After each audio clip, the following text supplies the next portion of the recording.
আমরা শ্রমিকেরা সবাই ভিতরে ছিলাম, তারপরে বাইরে থেকে লোক নিরাপত্তা কর্মী নিয়ে বাইরে থেকে লোক নিয়ে ভিতরে ঢুকাই মারছে। কেন মারছে? কি কারণে? আমরা তো কাজ করতেছি, ঠিক আছে। হ্যাঁ, যে 4 জন ভাবতে হয়েছিল ওই 4 জনের নিবো করে আবার মনে করো মালিক কত বলছে কি যে আমরা 4 জনের নিবো, তাহলে তোমরা কি কও? তখন বলছে না ওই 4 জন আমরা সবাই ভাবছেন টাকা দিয়ে, তাহলে আমরা 4 জন নিবেন কেন? ওই 4 জনের জন্যই এত কিছু হয়েছে, তাহলে আমরা ওই 4 জন নিবেন কেন? তখন বলছে যে 4 জন নেওয়া হবো না। ওরা মালিক বলছে না 4 জন আমরা নিবো, তখন সবাই কাজ বন্ধ করে দিচ্ছে। বন্ধ করতে নিরাপত্তা কর্মী অনেক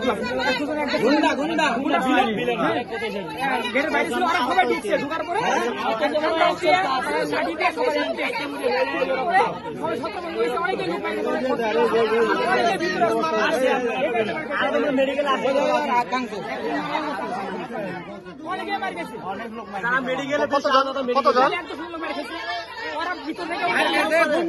ভাড়া করে নিয়ে যা আওয়ামী লীগ নেতা কোন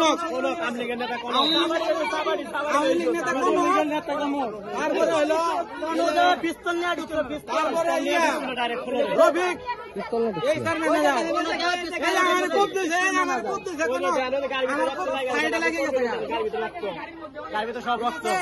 আমরা গুন্ডা বাহিনী কিছু করে নাই, ঠিক আছে। কয়েকশো লোক নিয়ে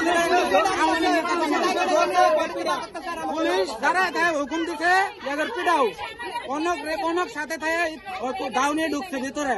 আমার খুব দিছে, সাইডে লাগছে, আমার হাতে লাগে নাই, এই আমার হালকা লাগছে, এই যে দেয়া যাইতেছে। বিচার না নিয়ে আমরা এনতে যাবো না। সেনাবাহিনীর আগেও 3 দিন আইছে, কোনো বিচার সমাধান দিতে পারে নাই। এর বিচার করতে হইব, ওই পুলিশের বিচার করতে হইব। যতক্ষণ বিচার না হবে আমরা এনতে যাবো না, ঠিক আছে।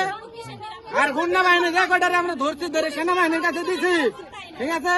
তারা কি করছে সেটা তারা ভালো জানে।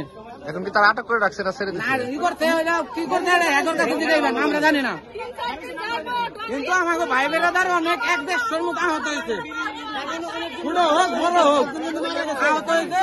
আর একজনের মৃত্যুর সাথে লড়তেছে, বাঁচবো কিনা জানি না। আর অনেকজন খুঁজে পায় না, আমাকে ভিতরে ঢুকতে দেয় না সেনাবাহিনী আমাকে ভিতরে ঢুকতে দিতেছে না। আমরা ভিতর না নিয়ে আনতে যাবো না।